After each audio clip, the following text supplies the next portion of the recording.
Olha, no mundo dos negócios hoje em dia, se tem uma coisa que é certa, é a incerteza. E é por isso que nessa análise a gente vai desvendar uma ferramenta que é simplesmente essencial.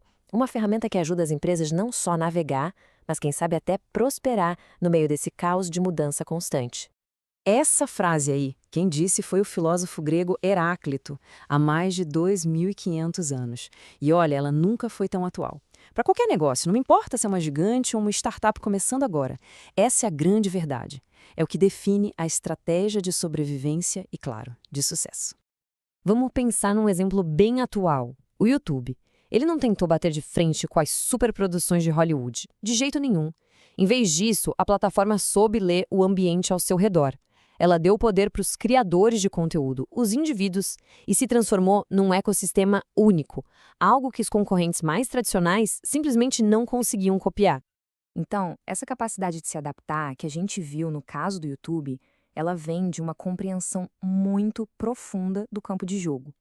E para ter essa compreensão, as empresas usam uma ferramenta poderosa chamada análise ambiental. Ela nos dá uma estrutura, um jeito de enxergar o cenário completo, que é dividido em dois ambientes diferentes. Ok, vamos entender isso melhor. De forma bem simples, a análise ambiental é tipo o radar de uma empresa. É o que permite que ela veja as oportunidades e as ameaças antes que seja tarde demais, sabe? Isso garante que as decisões sejam baseadas em dados concretos e não só em achismos. E essa análise se divide em duas áreas. Uma analogia ótima para entender a diferença é pensar em meteorologia. O microambiente são aquelas forças mais próximas com as quais a empresa lida todo santo dia. É como se fosse o clima local. Já o macroambiente, essas são as grandes tendências sociais que afetam todo mundo. É a mudança climática do mercado, entende? Bom, vou começar pelo círculo mais próximo, o microambiente. Essas aqui são as forças que uma empresa consegue, até certo ponto, influenciar mais diretamente. É o universo de atuação imediato dela. E no centro de tudo, quem está? Os clientes. E ao redor deles a gente tem os principais atores. Tudo começa dentro da própria empresa com todos os departamentos alinhados.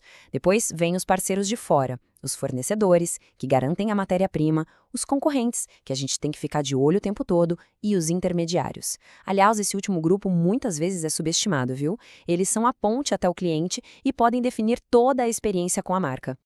E quando a gente fala de concorrência, o buraco é mais embaixo, sabe? A visão tem que ser muito mais ampla. A competição de verdade não é só contra quem vende exatamente o mesmo produto. Não.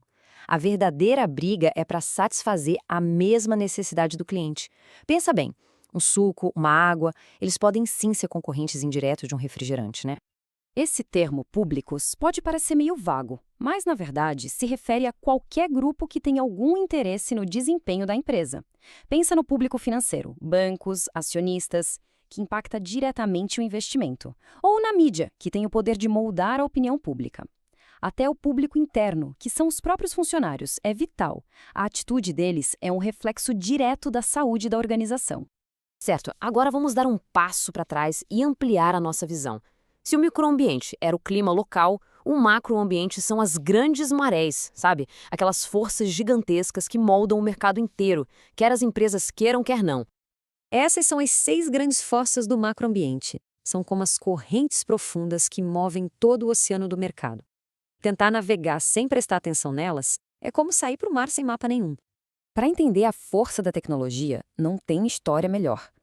A Kodak não era só uma empresa. Ela era um ícone cultural. Era praticamente sinônimo de registrar memórias. E aqui vem a grande ironia da história. Foi a própria Kodak que inventou a primeira câmera digital.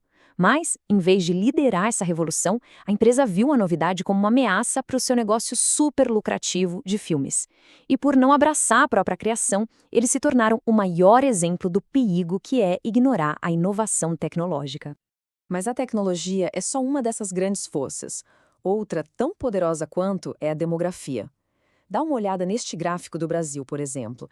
Ele é muito revelador. Esse envelhecimento projetado da população cria desafios, claro, mas também abre um mar de oportunidades para novos produtos e serviços focados em saúde, bem-estar, lazer para a terceira idade. Outra força crucial é a cultura. Esse slide aqui mostra um erro clássico. Quando o Walmart chegou no Brasil, lá atrás, encheu as prateleiras com coisas como tacos de beisebol e equipamento de esqui. itens que não tinham nada a ver com o público local. É a prova de que se adaptar à cultura não é uma opção, sabe? É essencial para sobreviver. Então, o ponto-chave é entender essa diferença. Os profissionais de marketing podem, sim, ter sucesso ao tentar influenciar valores secundários, como a preferência por alimentos orgânicos, por exemplo. Mas dificilmente vão conseguir mudar valores centrais, como a importância que a família tem na cultura brasileira. Isso é muito mais profundo. No fim das contas, tudo isso se resume a uma escolha. Uma escolha fundamental sobre qual vai ser a postura da empresa diante de todas essas forças que a gente acabou de analisar. Essa citação resume perfeitamente a essência da análise ambiental. As empresas que são proativas, elas não ficam só reagindo ao que o ambiente joga nelas. Elas agem para tentar influenciar esse ambiente, para criar o futuro, em vez de simplesmente aceitar o que vier. E isso tudo nos deixa com uma reflexão final. Entender o micro e o macroambiente não é só um exercício teórico de livro. É uma questão de identidade e de destino para qualquer negócio. A análise ambiental, no fim, não é sobre prever o futuro, mas sim sobre se preparar para construí-lo.